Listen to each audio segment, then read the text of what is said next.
山河远阔，谢谢您来听我讲故事。欢迎收听悠然心语。书接上回，不过抛去感情上的事情不谈，陆景玉在工作上的效率是很快的。刚刚才把东西交在他的手上，下一秒网上就已经传开了，局势瞬间被反转，那个施暴者还增了几年的有期徒刑。好多媒体都算是能屈能伸的人，直接给陆景玉发布了道歉声明，还给律师所送去了补偿。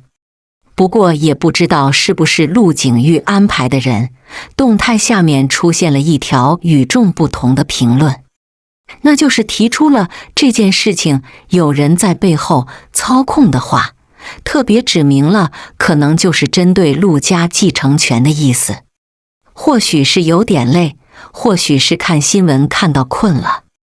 穆雨桐几乎是被惊醒的，猛地拿起手机一看，却发现时间已经是孩子们放学的半小时之后了。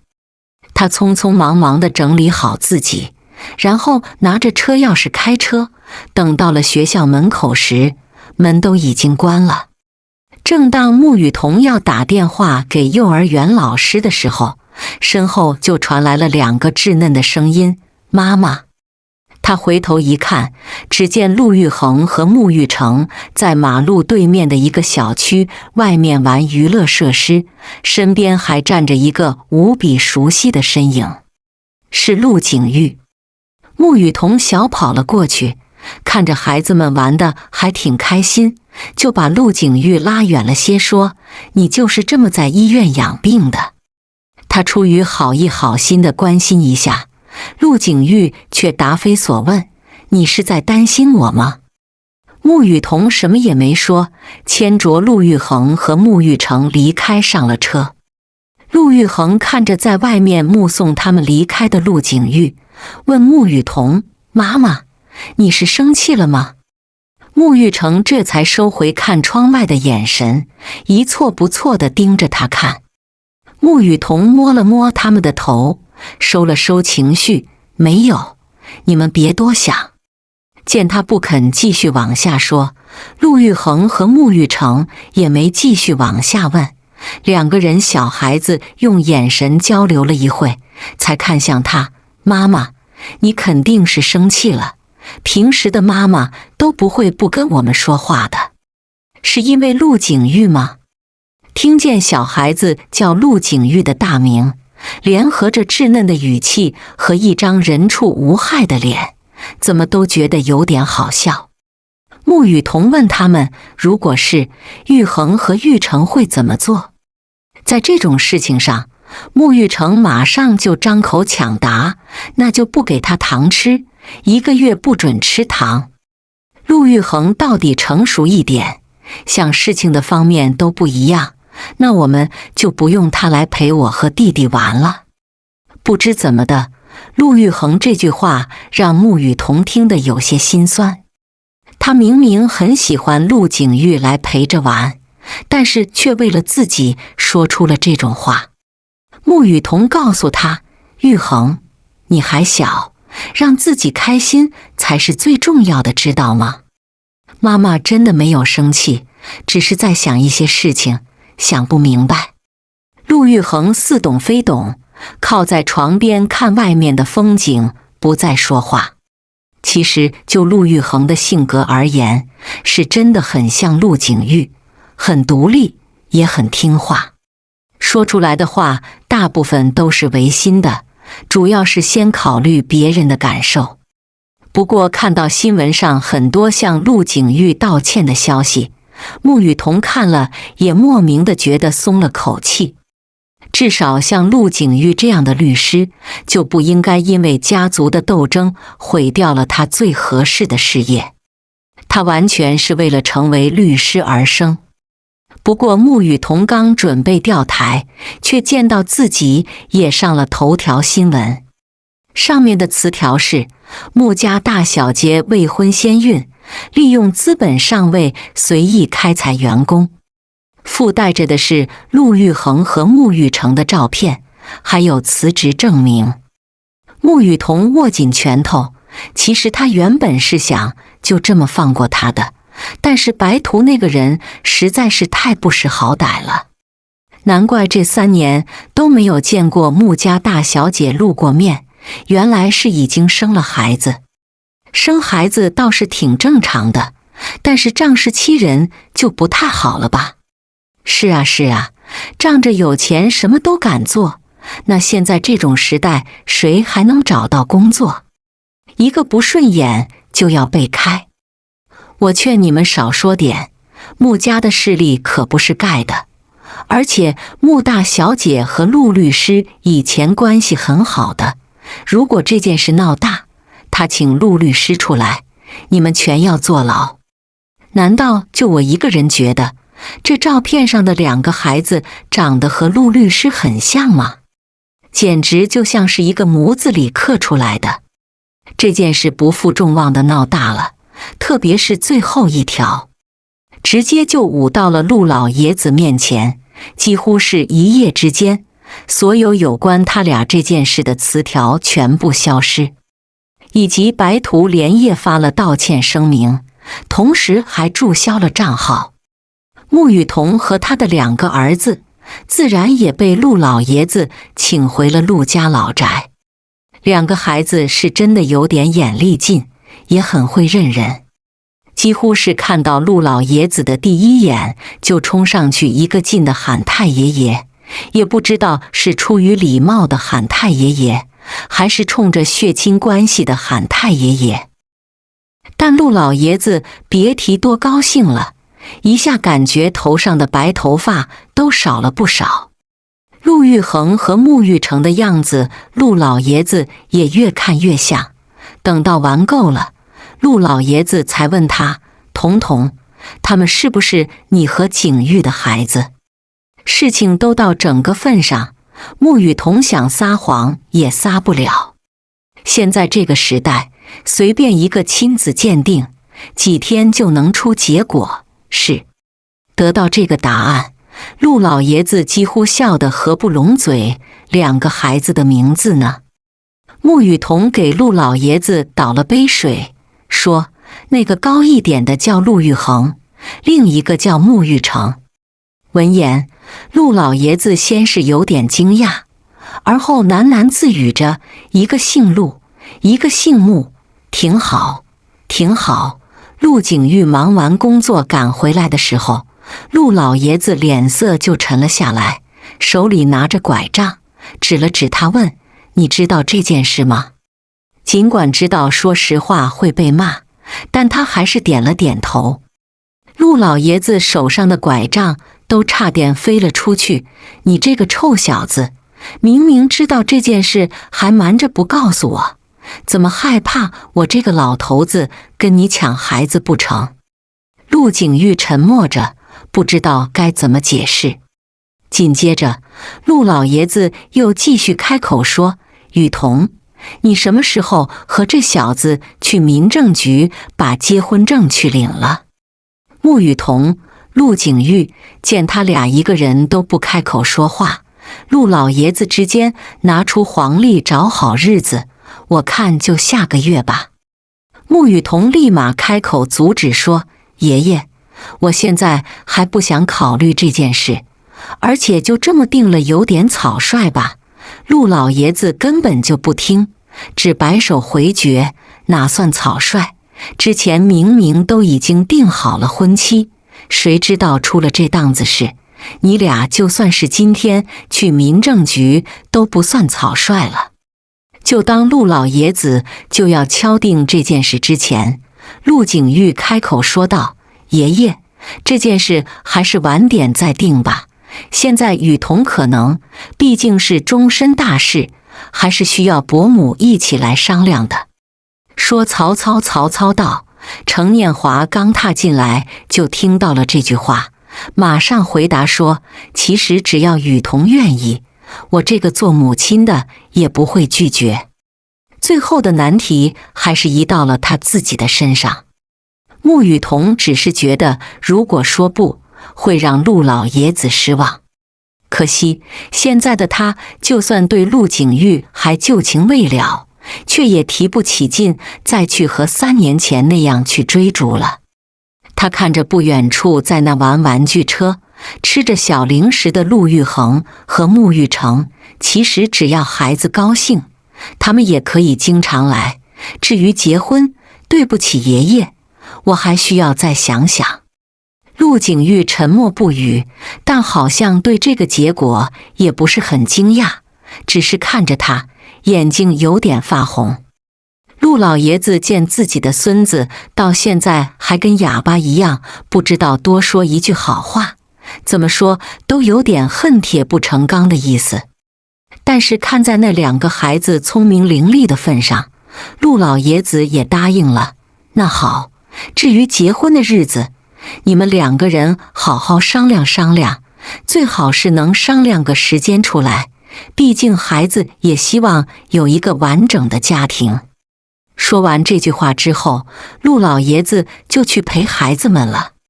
这个地方还是像他以前来的时候，几乎一点都没有变。只可惜地方不变，东西不变，人却已经早就变了。穆雨桐需要好好冷静一下，事情发展到这个地步，其实并不是他想要看到的，至少他是真的没有想过，他和陆景玉的事情，所有的家里人都牵扯进来了。陆老爷子从小就对他很好，也很喜欢他，这是穆雨桐从小就知道的。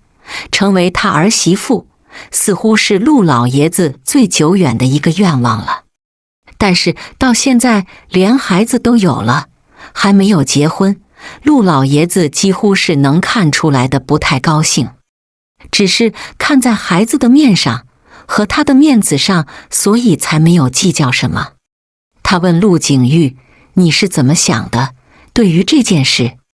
陆景玉接住不知道从哪飘过来的蒲公英种子，盯着他看，不知道，你想怎么做就怎么做。穆雨桐不喜欢听这种答案，我只是想听听你最真实的想法，不要给我这种答案。你想听实话吗？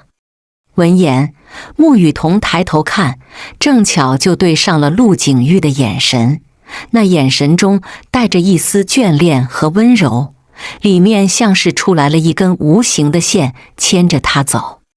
凭他这语气，穆雨桐就算不继续往下听，都能够猜到陆景玉想要说什么了。这3年，我每时每刻都在想找到你，然后把你带回家，这就是我最真实的实话。但我知道你现在不爱听，我也不说太多了。穆雨桐觉得现在的陆景玉多少比之前更讨人喜欢了些，是吗？他小声嘀咕了一声，没有再说话。陆景玉手中的蒲公英种子也被风一吹就跑，要是能回到过去就好了。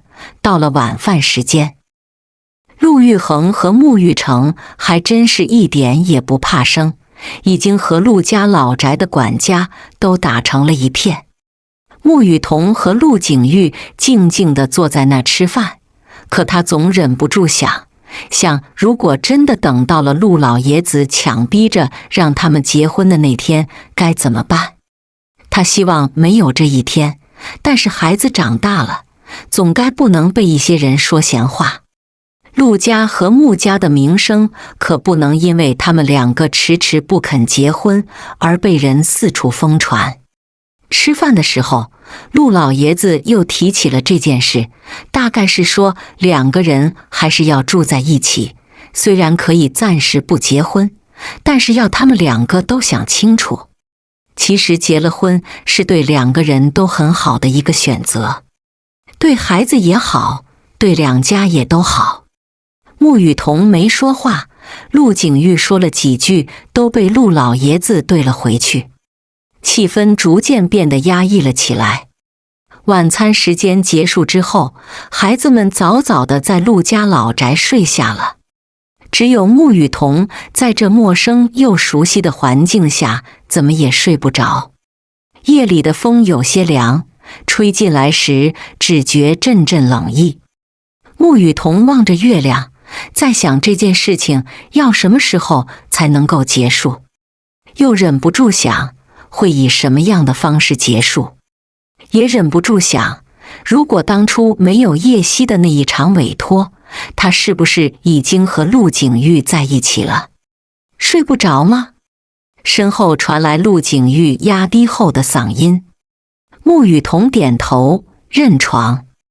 陆景玉走到穆雨桐的旁边，告诉他，其实目前最好的解决办法已经摆在了眼前，你就不用一直想这件事。当然，他也知道现在和陆景玉结婚是最好的选择，但他现在权衡不了，在想自己应该是为了孩子，还是为了自己的幸福而结婚。穆雨桐已经再负担不起再一次，陆景玉在为了别人签订保密协议而去和人扮演男女朋友。他也想不通，那个案件就非他不可吗？你们律师所的人那么多，为什么非要你接叶希的委托？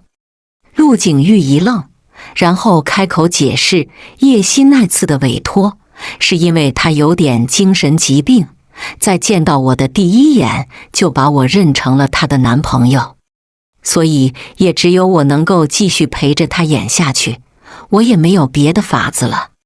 可人都是自私的，总会想，你为什么非接不可？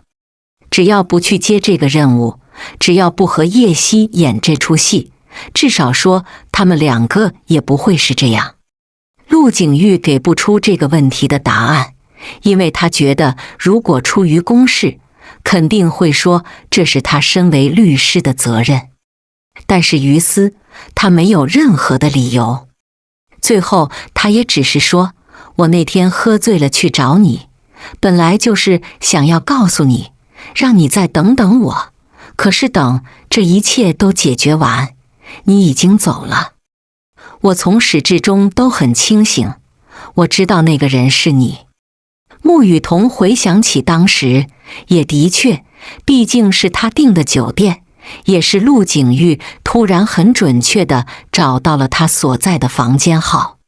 很明显，仔细回想起来，估计是陆景玉早就调查好了的，也是直接冲着找他来的。就这么让他们在彼此的世界里生生地错过了3年。也不知怎地，夏日里的晚风吹得他打了个哆嗦。陆景玉见状，把穆雨桐抱在了怀里，他再也克制不住压抑了那么多年的感情，在看到穆雨桐在自己面前时无动于衷。在被陆景玉抱在怀里的那一刻，穆雨桐气打一处来，用手捶着陆景玉的胸口，眼泪也委屈地流了下来。大概是积攒了3年的辛酸泪，一个人带大2个孩子，又是一个人又当爸又当妈的。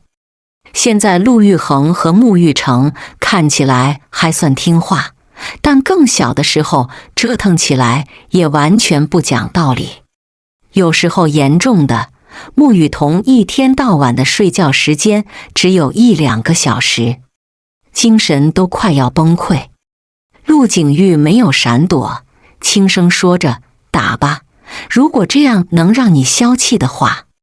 这件事上的确也是我的错，雨桐，以后再也不会这样了。你能不能尝试着接受我，原谅我这一次？穆雨桐不是不回答，只是怕自己一口就会把自己这么多年的委屈一次性给说了出来，所以干脆只是沉默着不说话。但他压抑许久的感情在这一刻释放出来之后，穆雨桐堆积在心上的郁结很快也就一个个解开了。他只是需要一个原谅自己的契机，原谅自己这么多年的孤独，却还是忘不掉那个人。若是早忘了，就像之前遇到的那个人说的那样，如果释怀，就不会选择一个人生活。世界上的男人那么多，一定会有好的，他一直不肯重新开始，只是心里藏着的那个实在是太好了。那年，穆雨桐离开之后，一个人旅游了很久，经过了很多地方，在每个鸟语花香的地方都住过一段时间。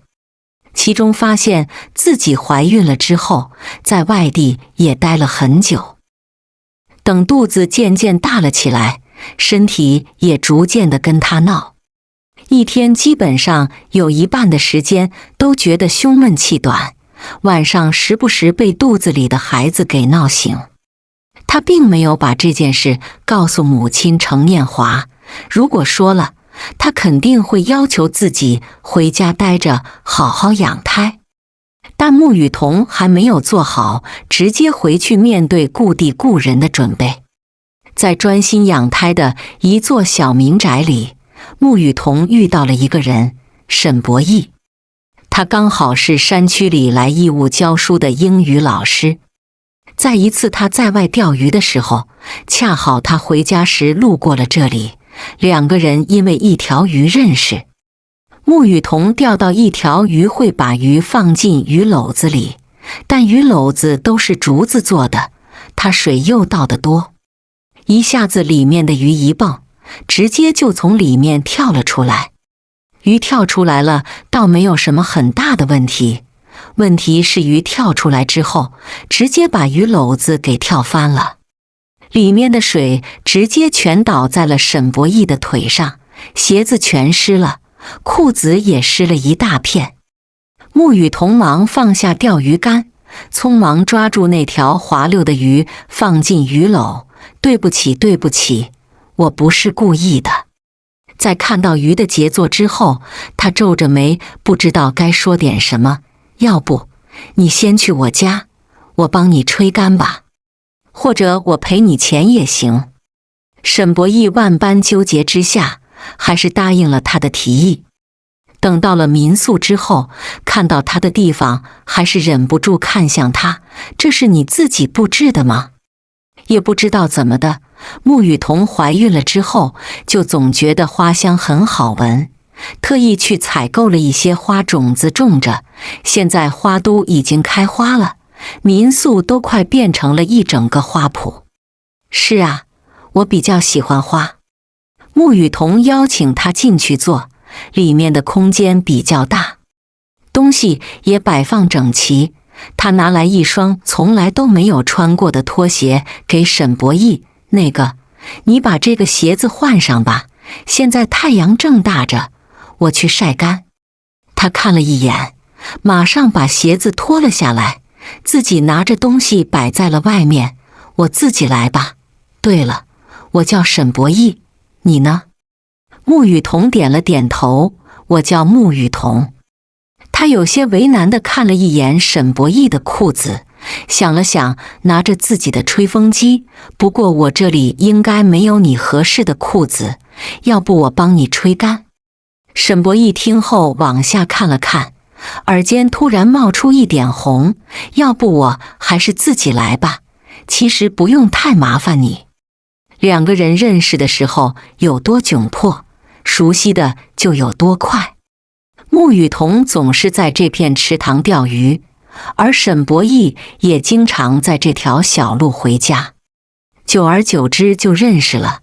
等穆雨桐了解到上面的山区孩子几乎都很困难的时候，他还专门采购了一些书籍和衣物捐给孩子们。山区的学校的校长也很感谢他，说愣是要请他去学校里面坐一坐，让孩子们见一见。穆雨桐反正也没事做，正好可以去多了解一下孩子，以后也方便自己教育自己肚子里即将出来的小宝宝。他还没到学校，就远远地看见不远处的路口站着5、6排的孩子，他们在东张西望，手里还拿着东西。太远了，穆雨桐不是能太看得清。直到走近了些，他才发现他们手里拿的是折纸和信封。看到他过来时，脸上都笑容满面，喊着雨桐姐姐。如果不是校长和老师们拦着，或许他们早就朝着他冲了上来。校长很感谢他，聊天的时候就跟他说，这些孩子家里都比较穷，但是因为体验过了穷日子的生活，才会觉得要发愤图强，然后考出这个地方，去到大城市。说完这些，校长问他，穆小姐看起来并不是本地人，口音都没有。穆雨桐说了实话，对，我就是觉得这里的风景好，来这里旅游的。校长点头笑着，能有穆小姐你这样善良的人已经不多了，来旅游还给我们去购买物资，我们这里没有什么可以报答你的，孩子们最想对你说的话也在折纸和信封里了。唯一能做的就是我们今天多买了一点食材，这就让穆小姐尝尝我们本地人都爱吃的美食吧。只要穆小姐不要嫌弃就好。又怎么会嫌弃？穆雨桐应了下来，还在一个20平的空地上陪着那80个孩子玩了一下午。但因为怀孕，总是容易累，玩一会又要休息一会。沈博义给他倒了杯水，然后问出了他一直想问的问题：穆小姐，我一直觉得你很眼熟，总觉得在哪见过。有点被发现的心虚，也有点惊讶。沈老师，搭讪的方式也不用这么老土吧？答非所问的意思就是不想回答这个问题。沈博义没追问，而是转移了话题。今天孩子们都挺高兴的，我平时都很少见到他们会这么高兴。穆雨桐问他，平时他们是什么样的？沈博义说到这，眼里溢出了心疼。平时都是灰头土脸的，因为家里基本上都是老人带着孩子，还有些从小就是孤儿，要么就是家里的父母不要他们自己去了城市打工，就再也没有回来过。除了留下一个春天漏雨、夏天进虫、秋天开裂、冬天结冰的房子之外，什么都没有留下。今天别看他们这么干净，其实是我一个个给他们擦的。这些事情，穆雨桐从前可能会知道有些地方会很困难，但是没有想过会那么困难。总觉得无论怎么穷，都会有地方住，都会有东西吃，也都会有家里人的陪伴。但是原来这3件东西占2样都只有5%的可能性。现在的孩子们都穿上了新衣服，开开心心的，真好。沈博义瞧着现在开开心心的孩子们，只沉默了一会之后又说，你送的这些衣服，他们能穿好几年，直到缝缝补补之后，怎么也穿不下了才会收起来。穆雨桐思索着，刚想开口时，校长的声音传来，穆小姐，沈老师，孩子们开饭喽。每个孩子都老老实实的在排队，没有拥挤，也没有争抢，可的确要比城市里的孩子们要懂事得多。看着这些丰盛的饭菜，穆雨桐听见一个孩子小声说，这个肉好好吃，自从上次过年之后，我都已经好久没吃到过肉了。穆雨桐心里一颤，想到校长之前跟他说的话，这肉估计是他们刻意拿出来招待他的。他见孩子们吃得那么香，这个味道估计也不会差到哪里去。可是就是提不起什么胃口，甚至还有点反胃，干呕了起来。很快沈博义和校长都看到了，还以为是饭菜不合他的胃口，马上追问，怎么了？是饭菜不好吃吗？孩子们也都停下了筷子，全都有点愧疚地看着他。这看得他有点不好意思，连忙摆手，不是不是，我其实是怀孕了，刚刚是孕吐。在场的所有老师都有点手足无措，毕竟穆雨桐看起来根本就不像是怀孕的样子。穆雨桐受不了他们突如其来的热情和关心，没事没事，我就是突然的反胃，没有别的什么不舒服。大家继续吃吧，我也吃。离开学校的时候，沈博义难得一路上没说话，还是他主动搭话说：“你今天怎么了？看起来不是很开心。”沈博义回神回答：“没有，就是在想一些事情。”穆雨桐走在前面，根本注意不到沈博义的眼神，想什么？他沉默了一会，然后才开口回答道：“我一直以为你还没有结婚，没想到连孩子都有了。”穆雨桐也没想到自己没结婚，却已经有了孩子。他自己也摇了摇头，我其实自己也没想到。沈博义被他这句话闹得晕头转向，什么？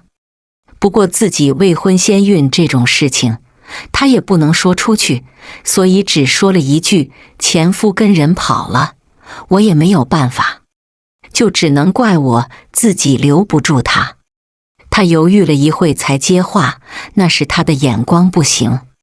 所以你是打算一个人带大这个孩子吗？”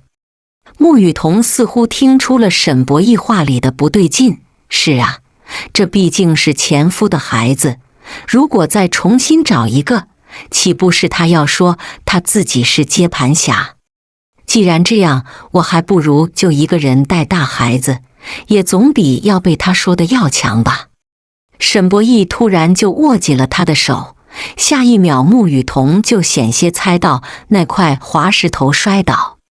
穆雨桐心跳漏了一片，下意识地安抚着自己肚子里的孩子，然后才向沈博义道谢：“谢谢。”沈博义确认他没有哪里受伤之后，才解释刚刚说话太投入，忘记提醒了，抱歉。我没事，还好你拉住我了。他找了个地方坐了下来，缓缓神。刚刚的那一下，一定是吓到了他肚子里的那个孩子了，不然穆雨桐也不会觉得心慌，心跳的速度几乎快得要停不下来。沈博义继续开口问他刚刚聊到的那个话题：“那你就没有想过找一个真正喜欢你的人吗？毕竟真正喜欢你的人是不会介意孩子的。想是想过，也总归只是想过而已。”他注意到他的沉默，收起了话题：“那你注意身体，有什么事记得给我打电话。”穆雨桐看向他，点了点头。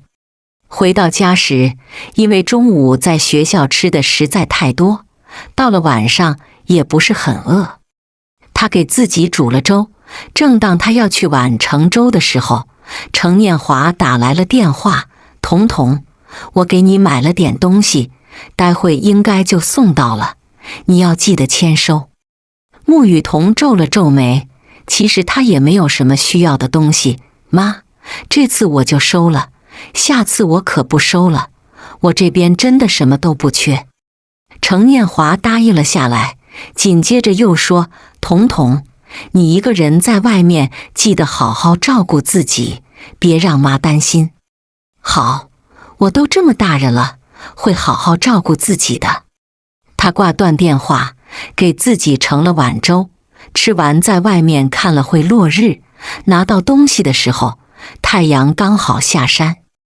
穆雨桐还以为是什么用品，什么食物，却没想到程念华送来的是一只活生生的小狗，一只肥嘟嘟的阿拉斯加。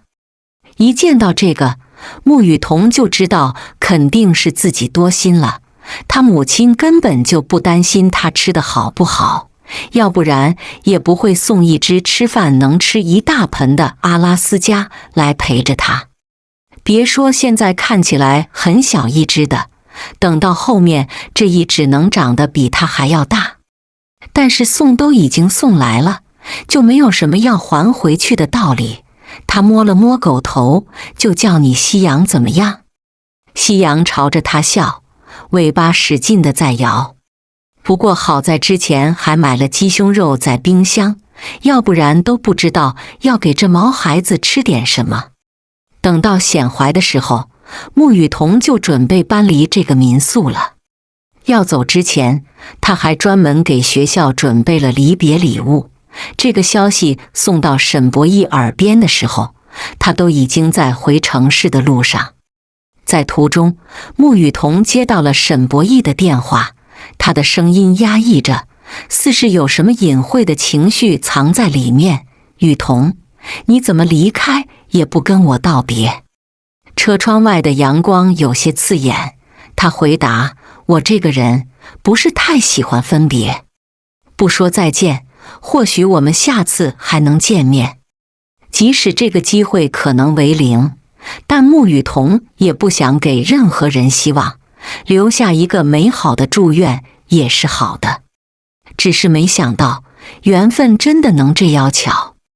穆雨桐安安静静的养胎，到了第5个月，肚子就已经大了1圈。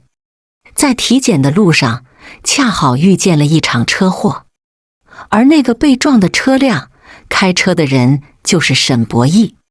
缘分有时候是很巧的，穆雨桐把沈博义送到了医院，人还没醒，但是医生说只是一点轻微的皮外伤，没有留下什么后遗症。穆雨桐这才放心，因为沈博义是撞到了头，所以这几天他一直在昏迷，没醒。他也联系不到沈博义的亲人朋友，就只好在医院守着他醒来。不过也正好，他也好好检查一下他的孩子。3天之后，沈博义终于醒了，可没想到护士接下来的一句话，却让穆雨桐有些不知道该怎么开口回答。女士，您是这位先生的妻子吧？有你这样的妻子可真好。话音刚落，他就连忙摆手，不是不是，我和他只是朋友。护士捂住嘴，说了抱歉就离开了。沈博义自从醒了之后，一句话也没有说，一错不错地盯着他。正当穆雨桐叫天天不应，叫地地不灵的时候，本来想要去叫护士过来瞧瞧，沈博义才有了动静，我还以为是做梦呢。不过你的肚子都这么大了。穆雨桐笑着点头，不过沈老师，你是不在那个学校教书了吗？怎么出现在这里？沈博义摆手，头上还包着纱布，但他好像眼里一直都有光一样。我其实就是来给孩子们买点礼物，因为想要买的东西实在太多，网上买也买不太准确，所以我就干脆到了市里。没想到会出事。穆雨桐打开早早就准备好的饭盒，3天前警察已经把那个人带走调查了，查出来是酒驾，过几天会把赔偿金给你。谁知沈博义忽然坐了起来，因为用力过猛，头有点发昏。什么？已经过了3天吗？我要快点回去了，不然孩子们会担心的。说完，沈博义就匆匆去拔输液针，被针扎的地方溢出了一点血。穆雨桐伸手拉住他，眼里隐隐的有些担心。你的手，你放在后备箱的东西，我已经让人帮你送回去了。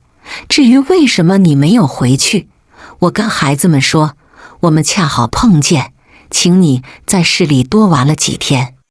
说完这些，沈博义才打消马上赶回学校的念头。他坐在病床边，对他说：“谢谢。”穆雨桐按了铃，让护士重新来给他上输液。前脚护士刚走，后脚他肚子里的孩子就调皮地踢了他一脚。他缓了很久才恢复过来。沈博义定定地瞧着他，然后看着肚子说：“几个月了？”穆雨桐抚摸着肚子，回答：“5个月零15天。再过几个月，他和孩子就能见面了。”不过沈博义看出来什么，问他：“你怀的是双胞胎吗？”穆雨桐一惊，的确，他昨天拿到检查报告的时候，医生的却是说肚子比平常的孕妇要大，估计里面怀着的是双胞胎。后面做了一个 B 超，两个孩子抱在一起，看起来很亲密。沈博义好了之后，邀请他生完孩子去学校看看，但穆雨桐拒绝了。因为生完孩子，他估计也没有时间再有那个闲情雅致到民宿再住上3个月。孩子总是会嫌弃无聊的，就连夕阳也是，整天在那里带着无精打采的，可一旦回来，什么都不穿，都看着很拉风。再等几个月，穆雨桐自己走动、做饭、洗漱都逐渐变得困难。还有肚子也喜欢闹事，他再也支撑不住，打了母亲程念华的电话，告诉他：“妈，你能来一趟吗？”程念华在看到他带着肚子站在他面前时，整个人完全石化了，但却什么都没有开口问，默默地照顾他到临盆。直到孩子落地的那一刻，他母亲才问出了在见到他时就想要问出的问题：孩子是陆景玉的吗？程念华从来都知道他不是那种随便的人，唯一的一种可能就是陆景玉。见到他点头承认了，更没有再说什么话。后来孩子刚生出来的那几个月，穆雨桐都没有这么出过门，整个人看起来都很邋遢，家里被孩子弄得乱糟糟的。唯一的几次出门都是买尿不湿、奶粉之类的东西。穆雨桐对此倒也并不觉得烦，只觉得自己现在的状态不是很好。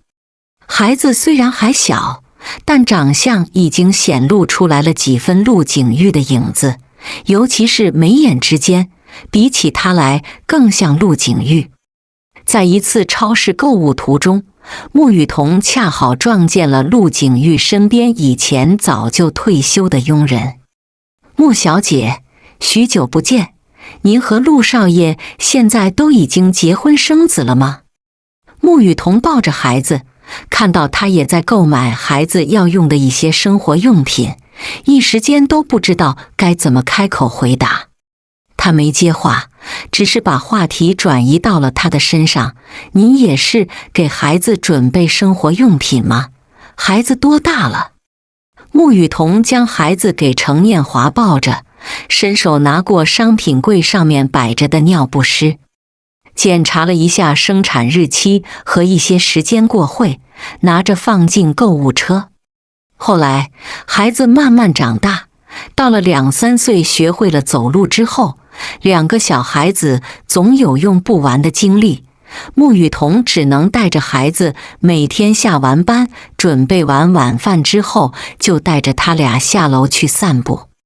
本以为会安安稳稳的一个人带着孩子长大，也没有想过别的，却在那天出去吃夜摊的时候遇到了陆景玉。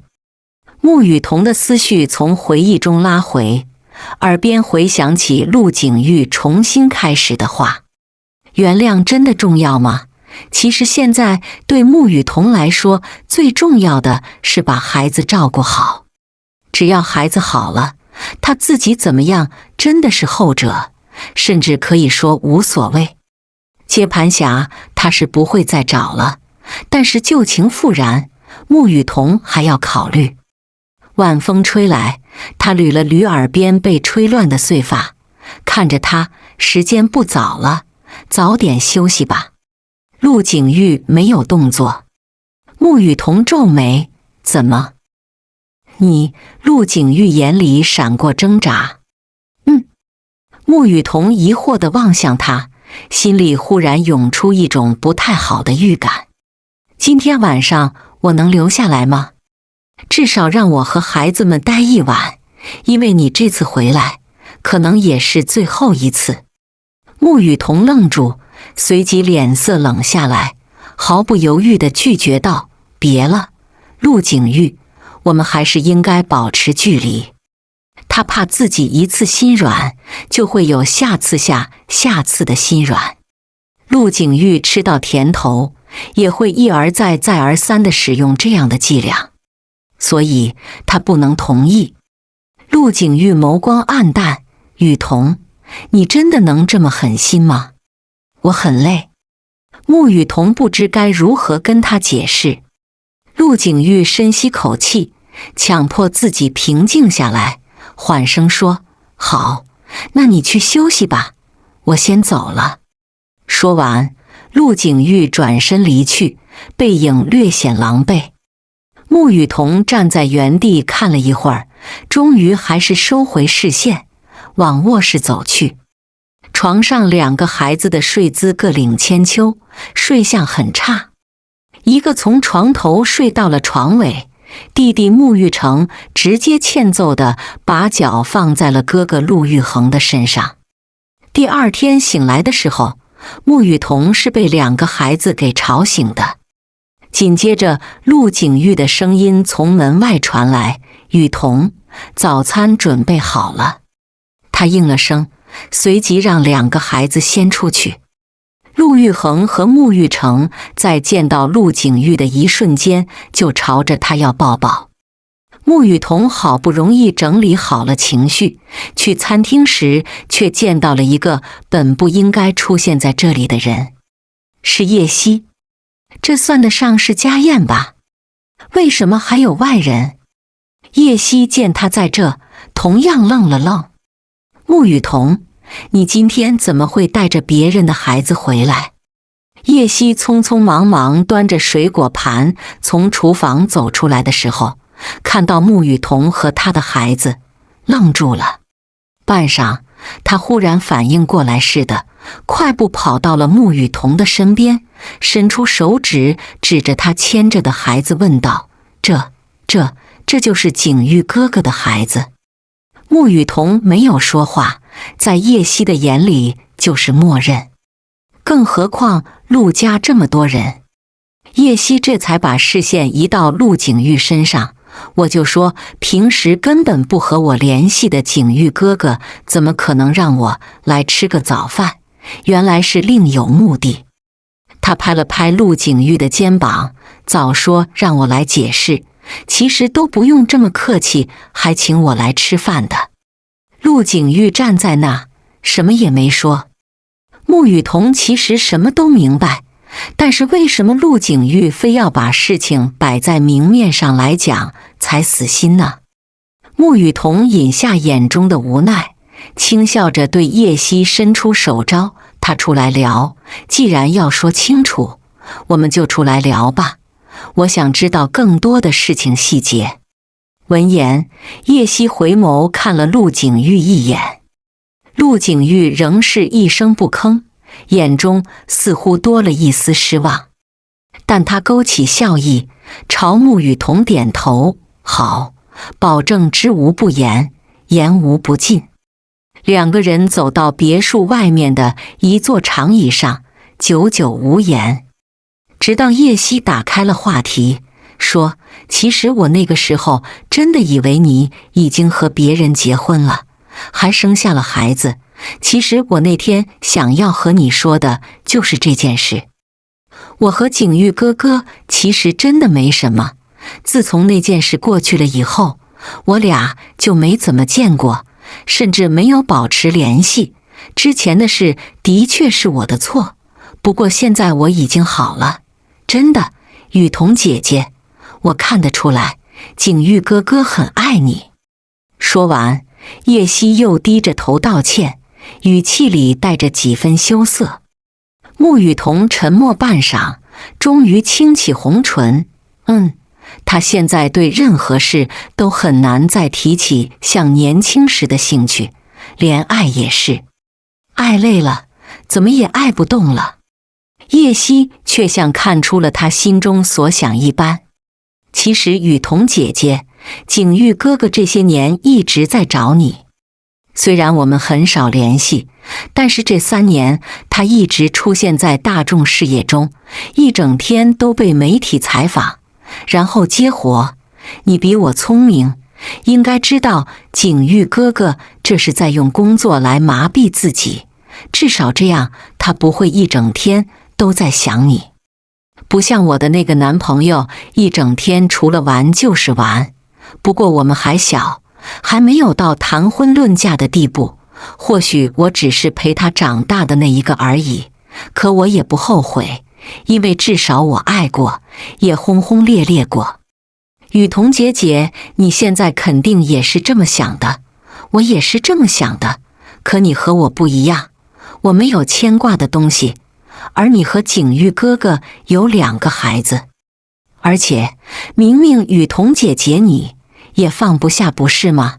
不然也不会一直不愿意原谅他。叶希说得对，他虽然嘴上说着不在意，但其实心里还是在怪陆景玉，怪他为什么非要接这个委托，也怪他为什么就不能和他说实话。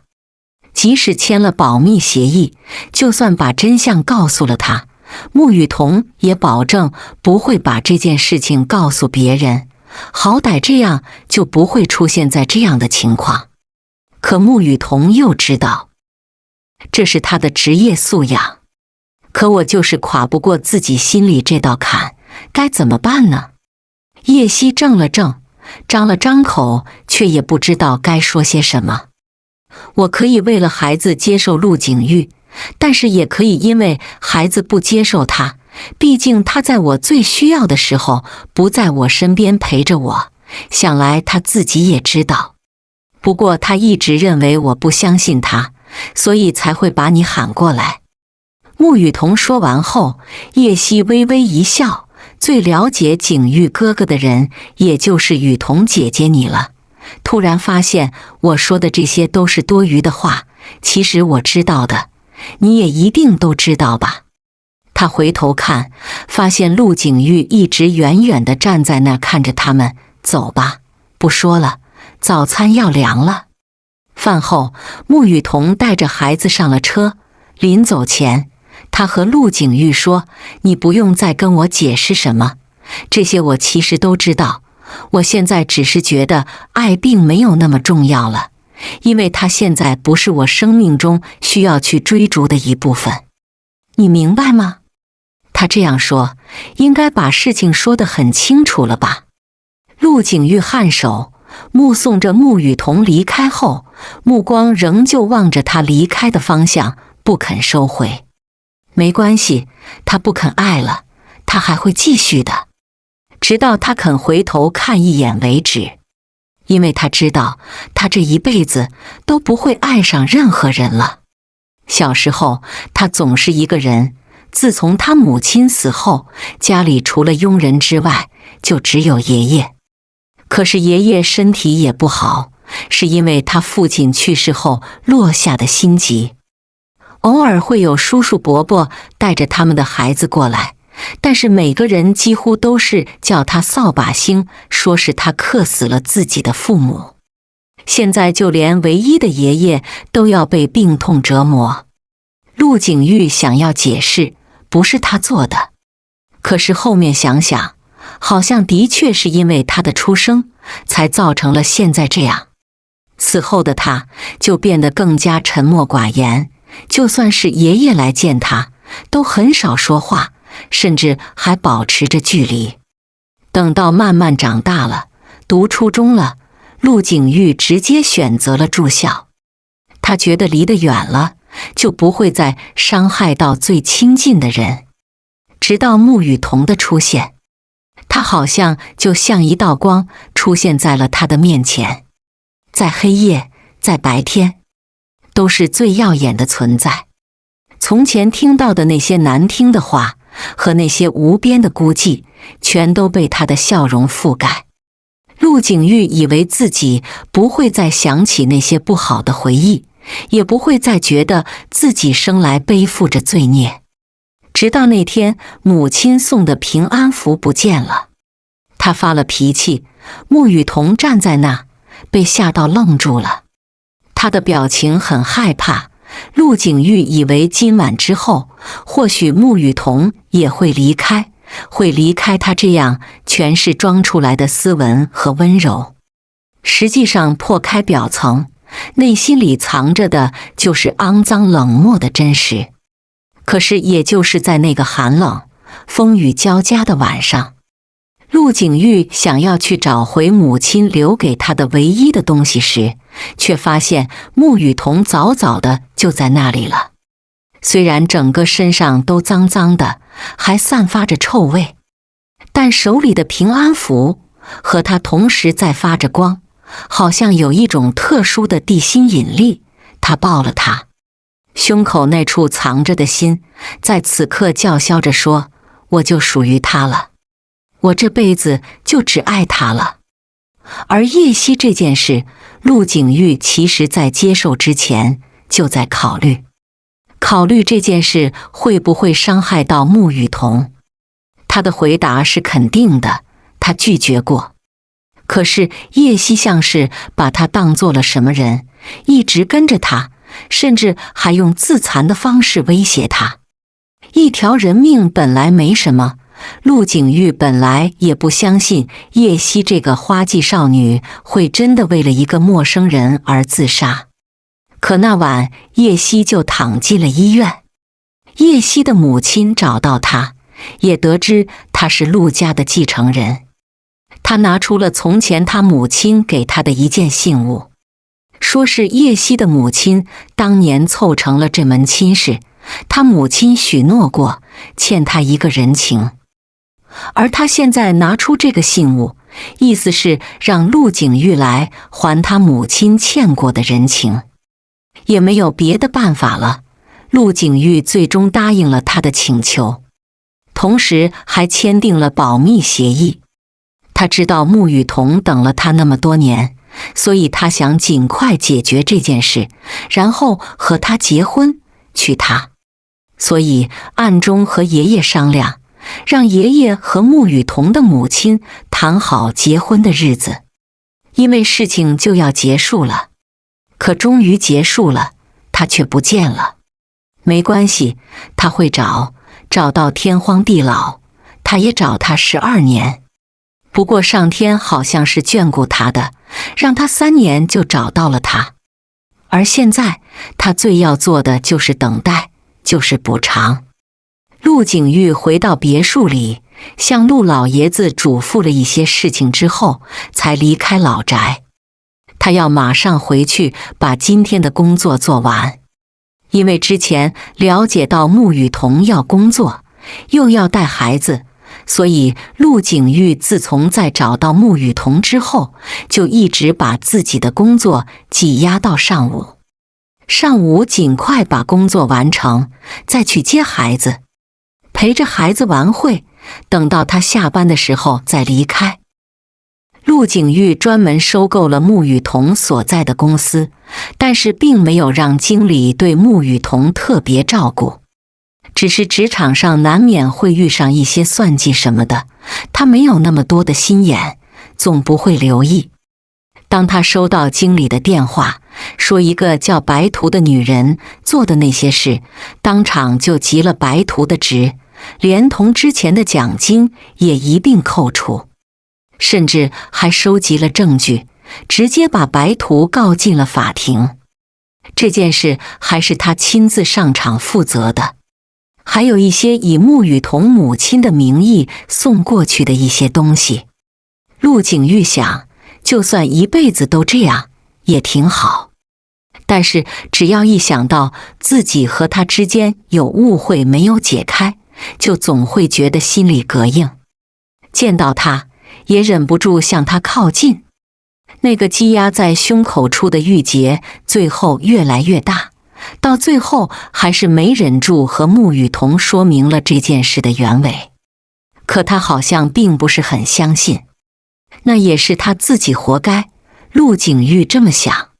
不过好在他们有孩子，陆景玉也总是忍不住想，在想自己要靠孩子来留住他，会不会太卑鄙？会不会让穆雨桐觉得他是个孩子都利用的父亲？曾经他也想过，然而他没有别的更有用的办法了。3天后，律师所连续很多天这样，宋子阳端着咖啡进来，在把咖啡放在桌上之前，他说：“老师，这咖啡您真不能喝太多，您的体质本来就对咖啡因敏感，还不耐受，就算能提神醒脑，对您的身体不好。”陆景玉看都没看他一眼，淡淡的说了一句：“废话，去忙你的。”松直阳也知道自己说的话没有任何分量，只好放弃离开。陆景玉打开文件查看的时候，手机铃声却响了起来。电话一接通，那头的人就说：“陆先生，你订购的蛋糕大概什么时候需要？”他这才松了松一直拧着的眉，告诉他：“3天后，能做完吗？”那边沉默了一会，“我们会尽快的，陆先生，您放心。”这天，陆景玉照样早点下班来学校看孩子，没想到却见穆雨桐早早的就站在了学校的门口，身边还站着一个斯斯文文的男人，戴着眼镜，手上还拿着书，像是一个老师。陆景玉看到穆雨桐和别人在一起有说有笑的时候，心里像是被堵了一层棉花。他们2个人怎么会走得那么近？他目睹了全程，却没有敢走出去。直到穆雨桐离开之后，他才从暗处走出来，走到那个男人的面前：“你好。”沈博义看着突然出现在自己身前挡住自己去路的男人，打量了几眼，确定从来都没有见过之后问道：“请问先生，你找谁？”刚刚在他们谈话间，陆景玉听到了穆雨桐喊他沈博义：“沈先生是吗？我叫陆景玉，有件事想找你谈谈。”闻言，沈博义几乎是本能的礼貌性想要握手认识一下，但陆景玉却不为所动。见此，他也只能收回手。察觉到对方的态度之后，也只是礼貌而疏离的点头回应：“先生，什么事？”“我想知道你和雨桐什么时候认识的，现在又是什么关系？”陆景玉挑眉看向他，目光从上往下打量着眼前这位俊秀儒雅的年轻男人。沈博义听见陆景玉提及雨桐，他微怔了下，随即淡淡一笑：“我跟他是在山里认识的，我在那当老师，他刚好在那旅游。至于关系，我和他只是朋友。”陆景玉脸上挂着的笑容温了些，但话里话外都透着一丝原配的警告：“雨桐已经是有家室的人了，我希望沈先生可以离他远一点。”沈博义蹙着眉：“你是雨桐什么人？就算你和他很熟，也不能干涉他的自由，毕竟交朋友是雨桐自己的权利，有家室就不能交朋友了吗？只可惜，这已经不是关于自由的话题了。”陆景玉很是觉得这个人一点担当都没有。“沈先生，你真的对雨桐没有朋友之外的意思吗？如果没有，我可以向你道歉。还有，我是孩子他爸，你觉得我有没有资格管雨桐的事？”沈博义顿时沉默了下来。看到他脸色变化，陆景玉知道自己的猜测是正确的。“沈先生，你也是成年人，既然知道你和雨桐没可能，就应该早点打消那些不该有的念想，就该做到放手才行。”沈博义低头苦涩一笑：“是啊，我本来就应该放手的。”他也知道自己的那些心思穆雨桐完全不知道，如果知道了，怕不是连朋友都做不成。陆景玉看着沈博义，没再继续往下说。这时沈博义开口了，语调带着无奈：“先生，我和雨桐真的只是朋友，这一切都只是我一个人的妄想。我今天来见雨桐，其实也是为了道别。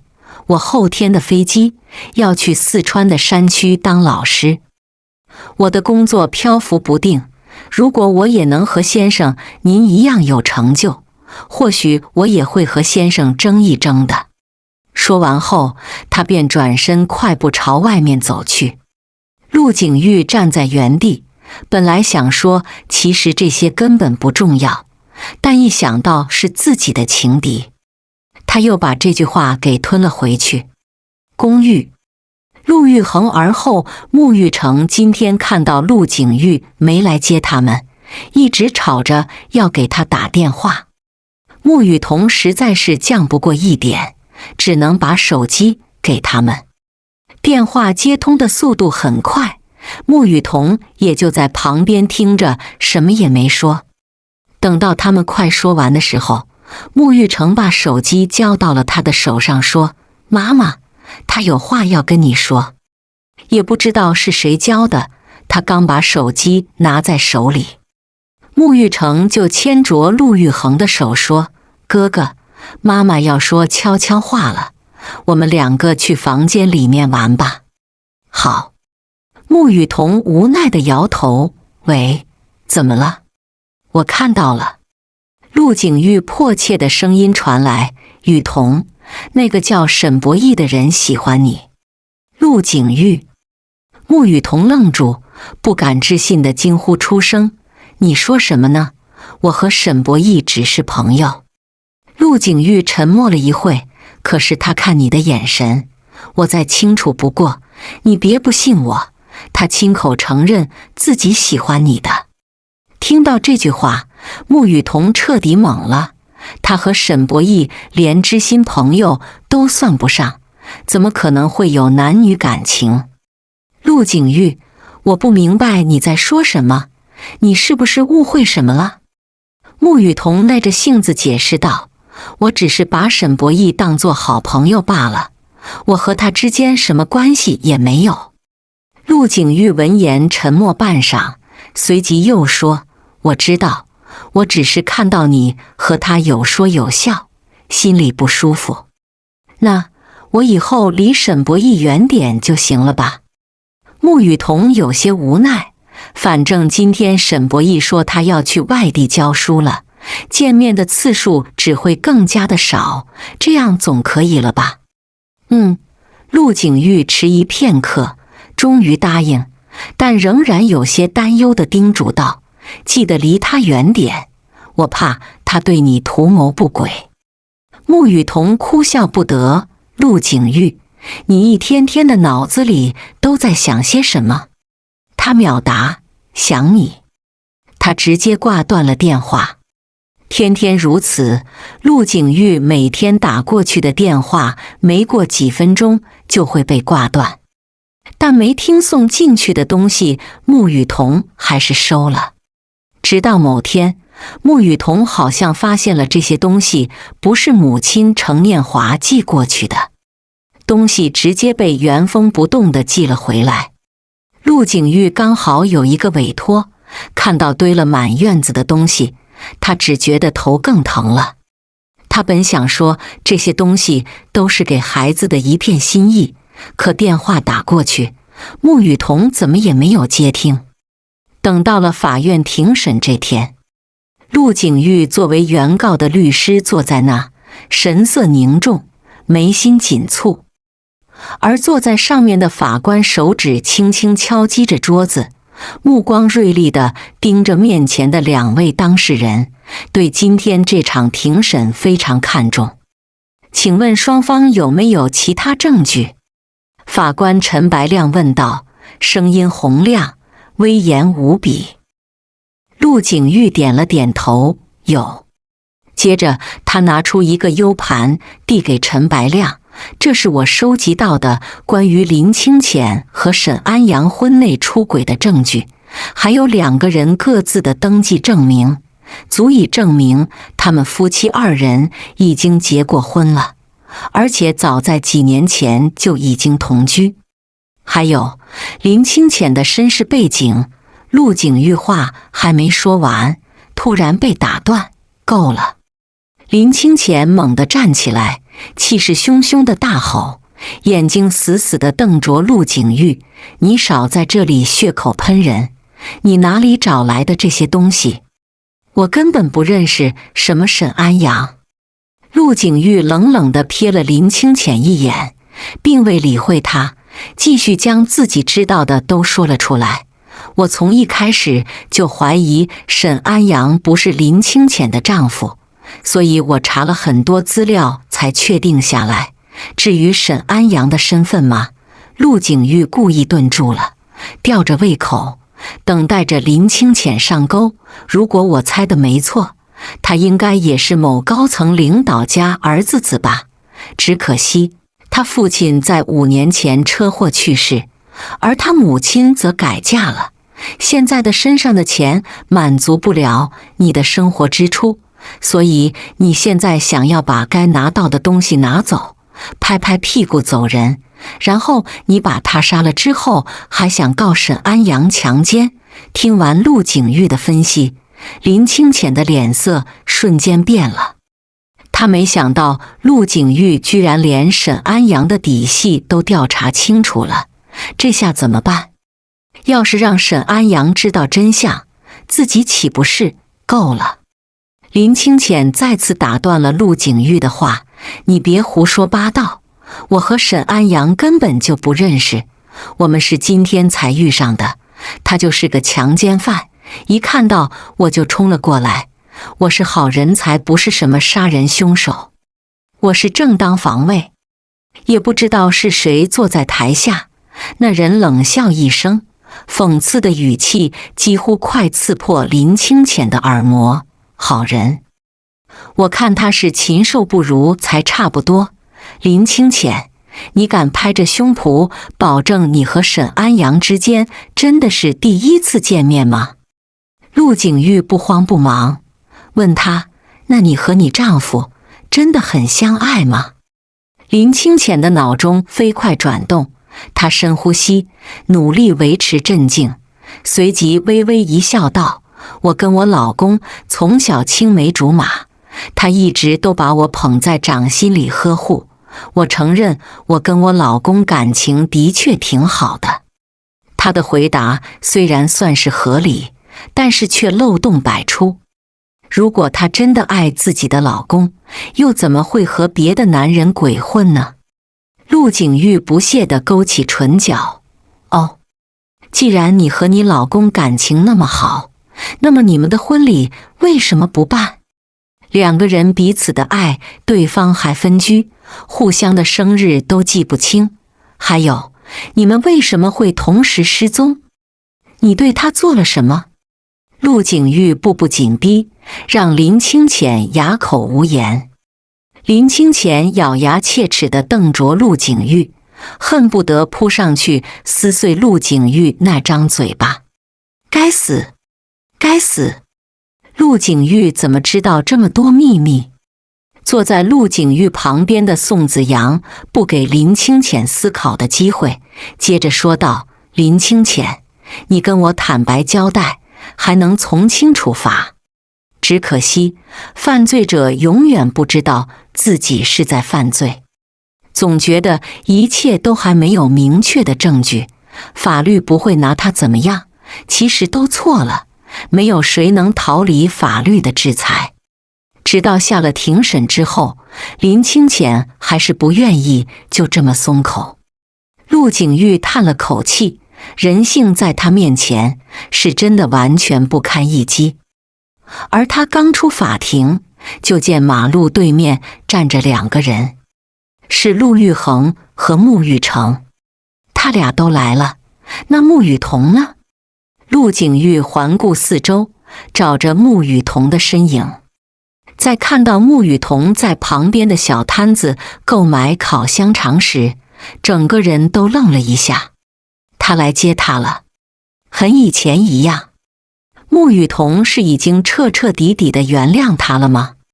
还是只是2个孩子想要见到他？陆景玉冲了过去，把2个孩子都抱在怀里。你今天怎么？话还没说完，穆雨桐就打断了他。他说：2个孩子吵着要来的，我没打算要来。果然，心里想的和事实来的相差太大，陆景玉内心的喜悦瞬间就被埋没，却还在心里安慰着：没事，只要是他来了就好。今天放学这么早吗？玉衡、玉成，他俩都摇着头说：我们还没有放学呢。妈妈来找你，其实是要请你去参加我和哥哥的家长会。家长会？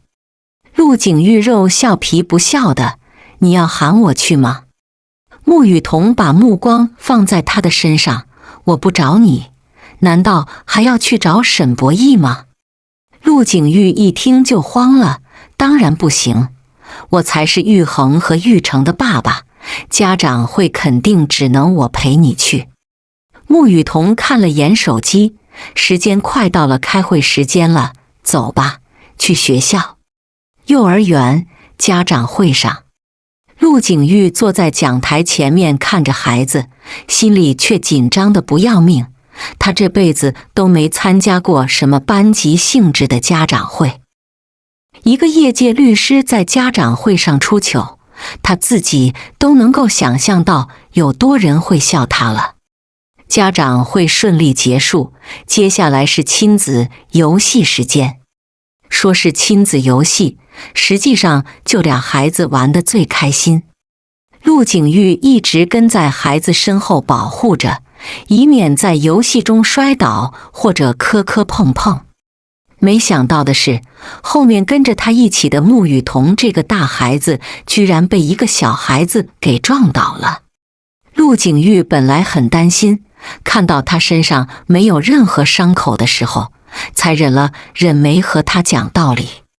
他扶着穆雨桐到有位置的地方坐着：没事吧？穆雨桐摇头：我没事。他把视线投向那名女学生身上，那名女学生见状连忙道歉：真抱歉啊，叔叔阿姨，刚才太着急了，没注意撞到你们了。没事，下次要慢点，知道了吗？知道了，阿姨。游戏结束后，陆景玉和穆雨桐带着孩子离开了教室。陆景玉将穆雨桐送进车里面，并且关好车门。他还是没有放下心，问穆雨桐：真的没有哪里受伤吧？穆雨桐点头：我真没事。两人之间陷入沉默中，片刻后，陆景玉率先打破平静：以前他们还小的时候，是不是也和幼儿园里面那些调皮的孩子一样调皮？穆雨桐只是轻描淡写地说：玉衡挺乖的。顿了顿，他又补充：玉成也很懂事。陆景玉闻言，唇角勾起了一抹笑容，通过车后视镜看了看后面乖乖坐着的两个孩子。等放暑假的时候，我们带着孩子去旅行吧。你想去哪里玩？穆雨桐侧头望着窗外，眸光暗了几分。去哪里都无所谓，重要的是孩子们愿意。陆景玉明白穆雨桐的意思，问了问陆玉衡和穆玉成：玉衡、玉成，你们想出去玩吗？小孩子听到玩这个字，就开始兴奋了起来。当然想。爸爸，你想带我们去哪玩呀？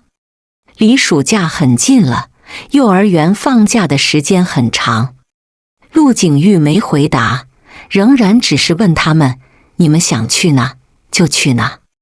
穆玉成滔滔不绝：我要去游乐场。陆玉衡也跟着点头：我想坐旋转木马。两个孩子都说完了，还不见自己老爸有什么反应，便疑惑地望向自家老爹。结果发现陆景玉在笑，而且眼睛亮晶晶的，像是藏了许多星星似的。好好好，带你们去。他说。穆玉成和陆玉衡相视一眼，然后欢呼起来。不过穆雨桐迟迟没有表态，两个孩子都有一点担心。陆玉衡对穆雨桐说道：妈妈，你也和我们一起去吗？是啊，是啊，妈妈，你还没说你要不要和我们一起呢？妈妈肯定会陪着玉衡和玉成一起去啊，到时候要什么妈妈都给你们买。穆雨桐淡笑着回答，目光落向窗外飞速倒退的街景，眸光变得深邃。他并非完全将自己封锁在过去里，只是他还需要时间来整理和消化一些东西。至少等他完全冷静下来后，才能考虑自己未来的路该怎么走。夜幕降临时，陆景玉把车停在了市里最大最豪华的摩天轮前。哇，这就是市里最大的摩天轮吗？陆玉衡兴奋地指着摩天轮，说着。穆雨桐出来没带着孩子过来过，好奇地问他：玉衡，你是怎么知道的？陆玉衡解释说，是我们老师说的，他跟我们讲过好多好玩的地方。这个摩天轮，老师说上次坐过的人再也没有忘记它。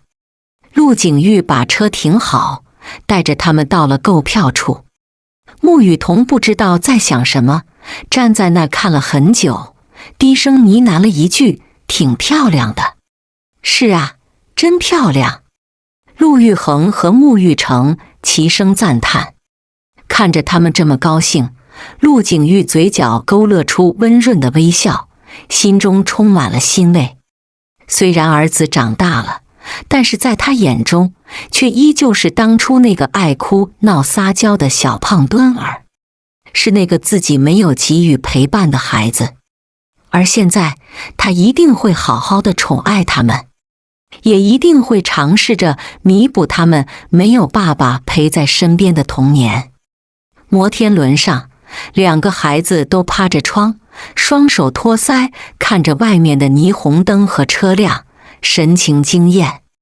穆雨桐始终一言不发，只是静静地看着，偶尔会给孩子们一个抚慰的摸头，眼神则是一直盯着黑夜中最亮的那颗星。他父亲曾经说过，最亮的那颗星出现的那一瞬间，离他最近的距离就是归宿，而眼前只有陆景玉。所以兜兜转转到最后，他的选择还是陆景玉吗？不是不行，也不是不爱。下了摩天轮，陆景玉发现他的不对劲，追问：雨桐，你今天怎么了？穆雨桐摇头，没什么。陆景玉牵住孩子们的手，问：累吗？如果累了的话，我们就先找一家餐厅坐着吃饭吧。不了，我想带着孩子回去了，他们睡觉时间都是固定的，去餐厅吃饭他们能吃很久。他听穆雨桐都说得这么明白，也没再继续要求什么，应声答应了下来。公寓晚上，趁着孩子们都已经睡着了，穆雨桐洗漱完就拨打了陆景玉的电话。陆景玉，我们谈谈。他当然愿意，马上答应了下来。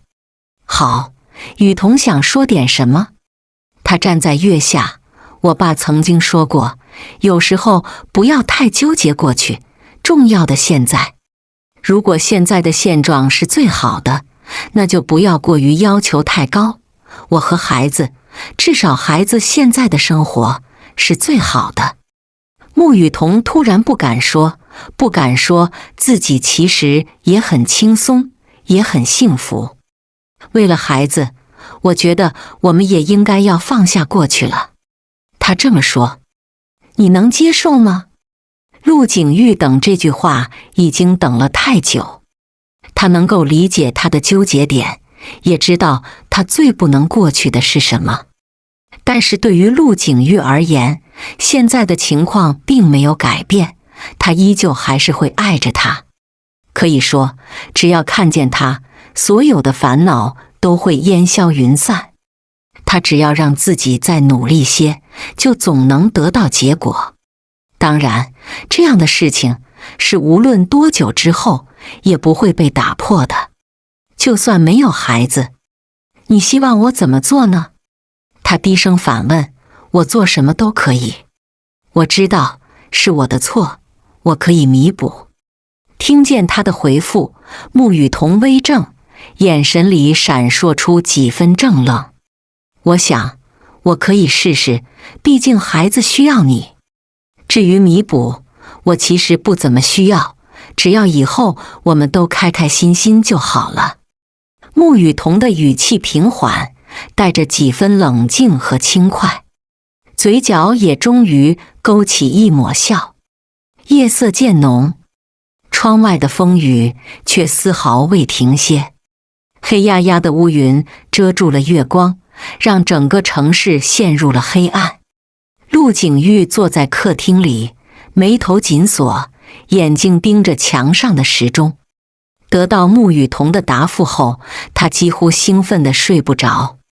他甚至想要马上结婚，去领结婚证，一刻都不想再等。陆景玉早就准备好的戒指摆在桌子上，他想，至于要把它送给他了吗？雨桐会接受吗？他没有把握，可是心里却期待着那样的答案。梦里，他已经求过无数次的婚，也幻想过这辈子穆雨桐能够穿着洁白的婚纱嫁给自己。然而，现实中的结局都不尽人意。所以，即便如此的渴望和期待，陆景玉还是不敢轻举妄动。他怕吓到他，他怕他再躲着自己，他更怕他拒绝自己。他怕他说他不爱他，现在答应和他重新开始，不过是看在孩子的份上，所以他才迟疑了。他怕呀，怕的手指间都有些颤抖。直到从黑夜到白天，陆景玉也没有得到答案。公寓，陆景玉开车到了这，准备帮穆雨桐搬东西，搬回他的别墅住。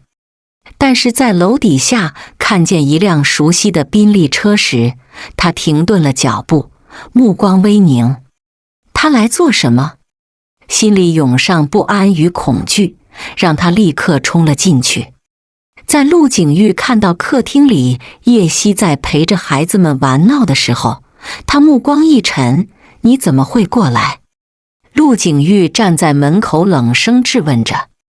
他已经很久没和叶希私下联系了，除了上次让他来解释，因为他知道叶希的事情对穆雨桐来说可能很难过去。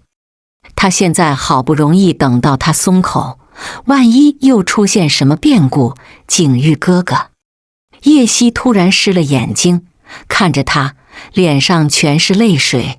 对不起，真的对不起。说完，竟然扑了过来。你干嘛？陆景玉皱眉低喝。他甚至都开始以为叶希又旧病复发，已经拿出了手机打了电话后再往后退。注意到穆雨桐坐在那默然观察的视线逐渐变冷。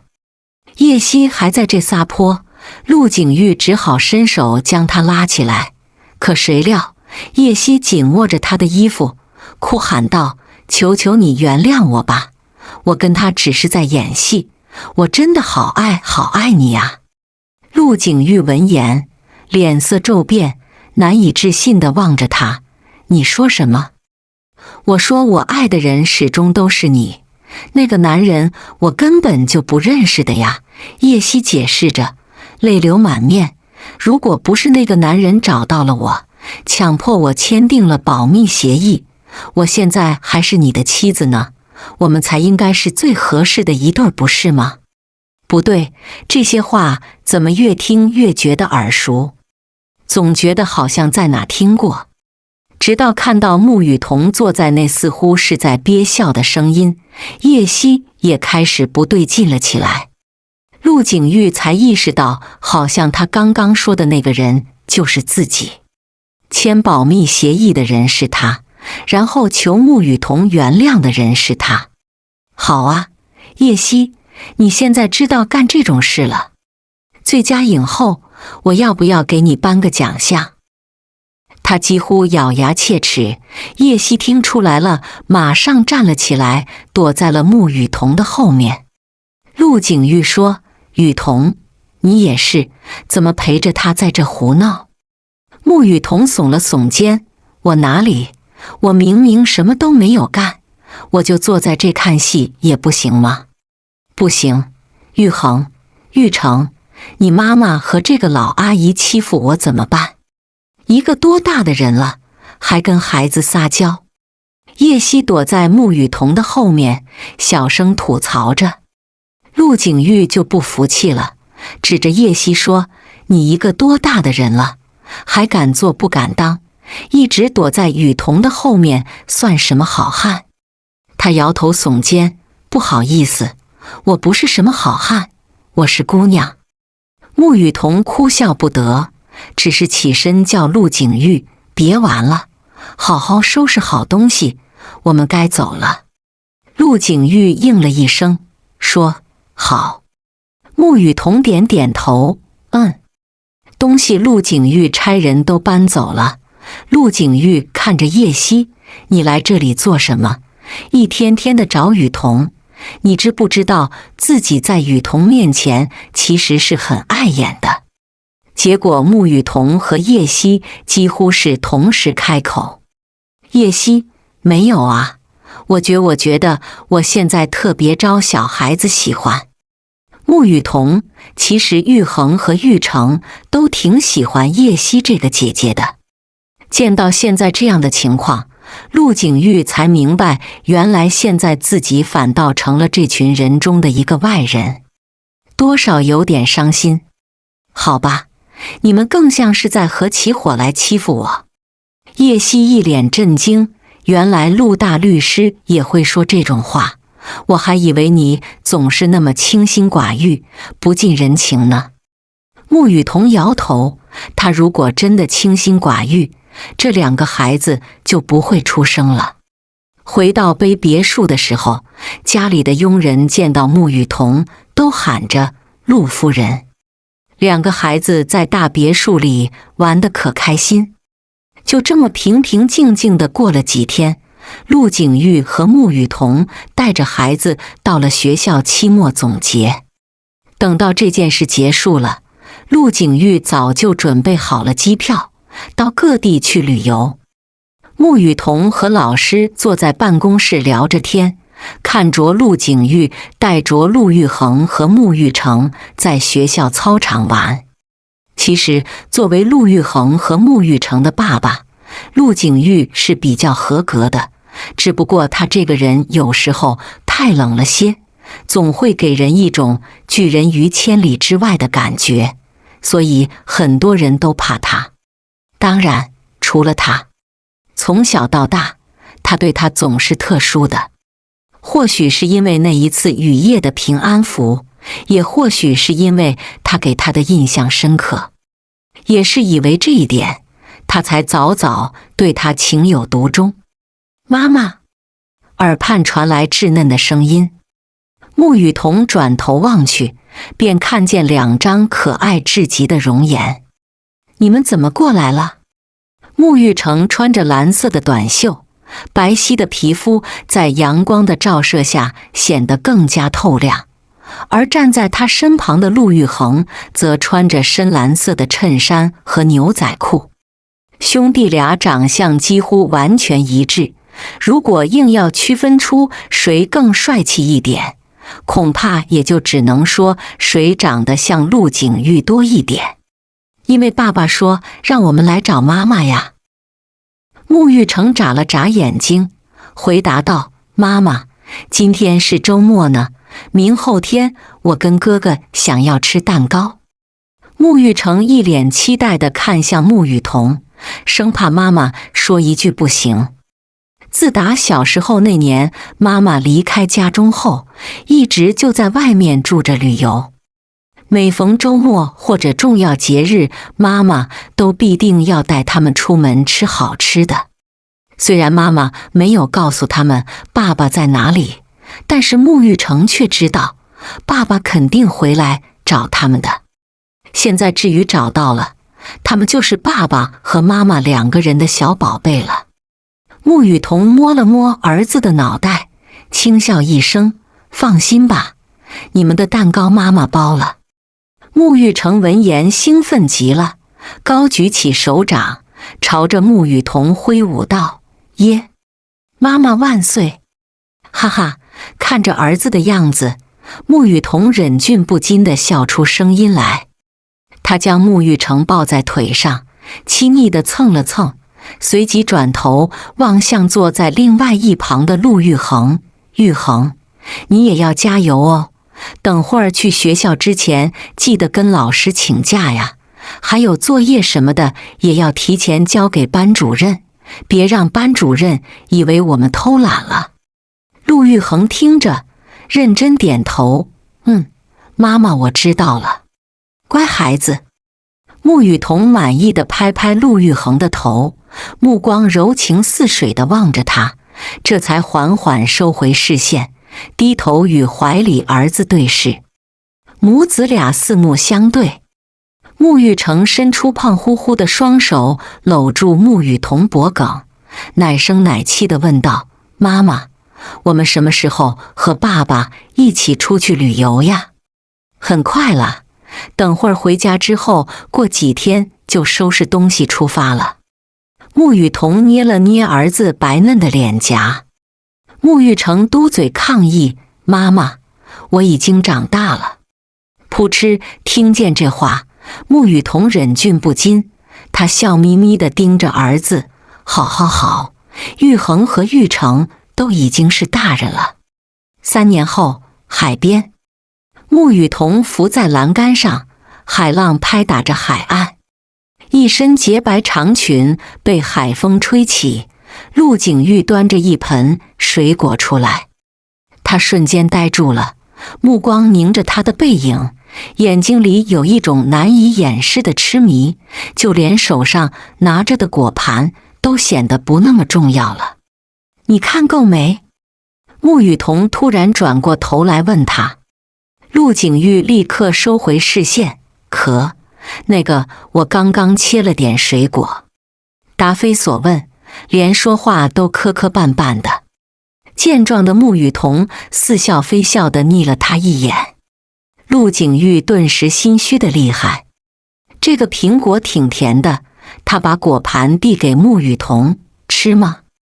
穆雨桐从果盘拿了一块苹果，咬了一小口：“谢谢。”陆景玉见状松了口气。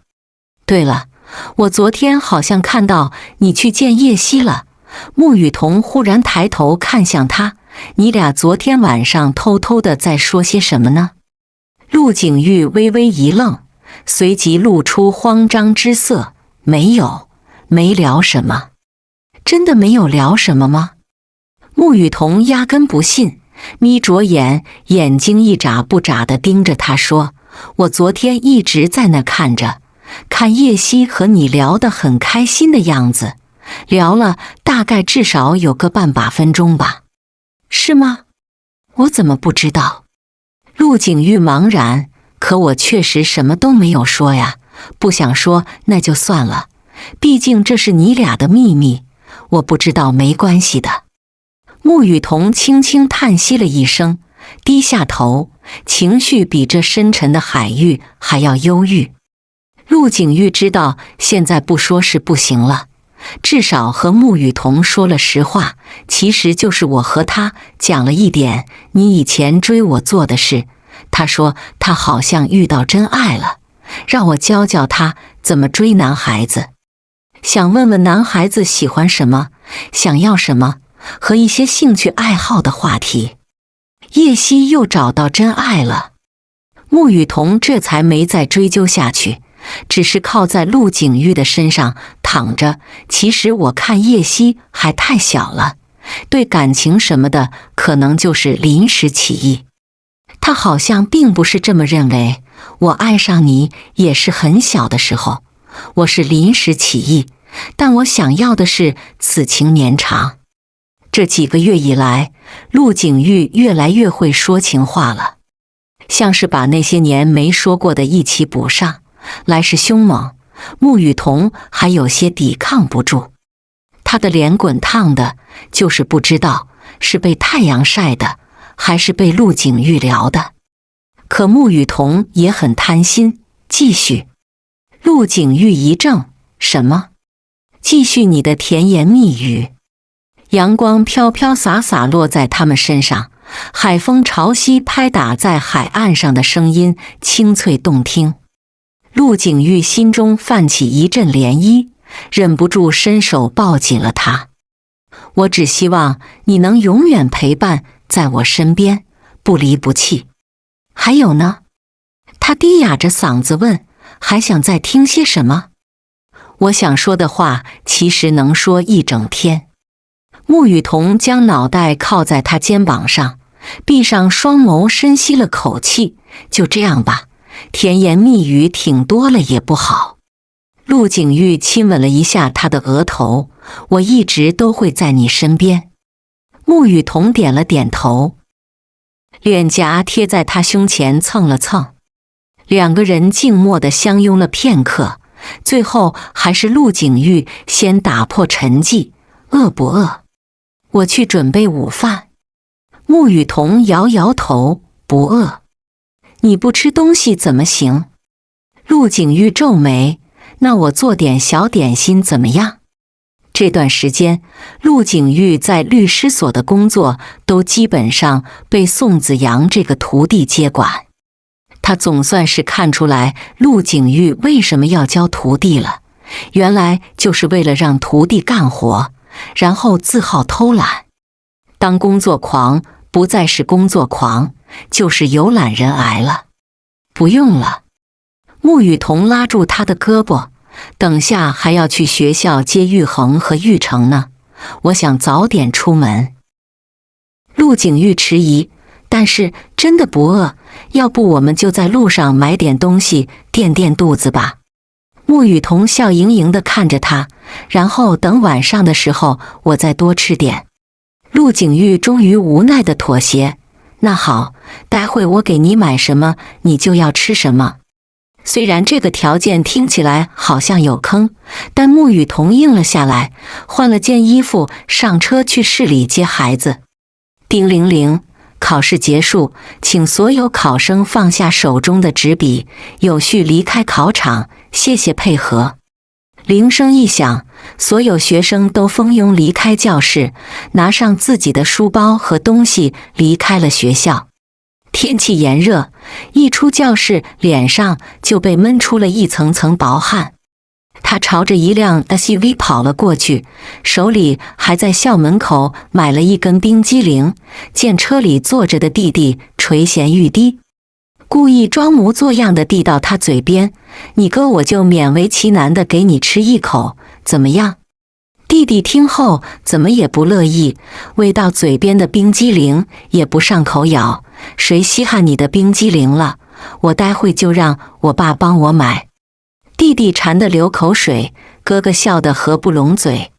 没一会，弟弟似乎看到了什么，不顾外面的高温，直接就朝着车对面的那家小卖部冲了过去。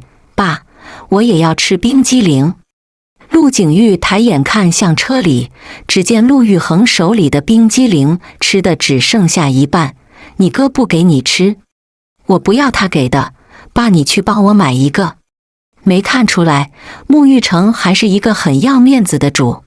他可不惯着孩子，你哥手里的不香吗？非要重新买一个。不香不香。验证了对陆景玉撒娇不行，穆玉成马上把目标转移到了穆雨桐身上。妈，我要吃。你说的每周可以吃5个冰激凌的，我现在要吃。才7、8岁的孩子，无忧无虑的，唯一想要的东西除了吃就是玩。穆雨桐虽然不提倡吃太冰的东西，但是也会适当的满足。他给了穆玉成5块钱，然后让他自己去便利店里面去买根冰激凌吃。回去的路上，穆玉成拿着那根5块钱的冰激凌，刻意放慢了速度，当着哥哥陆玉衡的面慢慢品尝。要有多欠揍就有多欠揍。直到陆景玉的一句“不吃就把它扔了”，看着糟心，穆玉成才直接一口把它咬掉吃了下去。陆玉衡见穆玉成被骂，看戏似的朝他眨了眨眼。穆雨桐坐在副驾驶，透过后视镜看着后面吃瘪的穆玉成，笑而不语。青松别墅，他刚从车上下来，发现敞开的别墅大门一愣，这是有人来了吗？陆玉衡和穆玉成率先冲了进去，两句“太爷爷”他就知道了，是陆老爷子来了。穆雨桐下车，陆景玉从后备箱拿出刚刚买的东西提进屋子。陆老爷子坐在轮椅上，还给2个孩子准备了礼物。看到陆景玉点头之后，他们才接。夕阳西下，穆雨桐和陆景玉一起坐在阳台上，陪着老爷子晒着太阳。那2个孩子就在楼下的院子里面和200多斤的阿拉斯加玩。孩子们注意安全。陆老爷子还在上面担心地看着他们，但说一句话就要大喘气的他，喊出来的声音其实不是很大，几乎被吹来的风给淹没。其实就这么见到孩子们开开心心的在那，他怎么都开心。陆老爷子拿过穆雨桐和陆景玉的手放在一起，好好的就好，好好的就好。人生中总有一些无法避免出现的误会，当误会解除，冰释前嫌时，故事就离结局不远了。全剧终。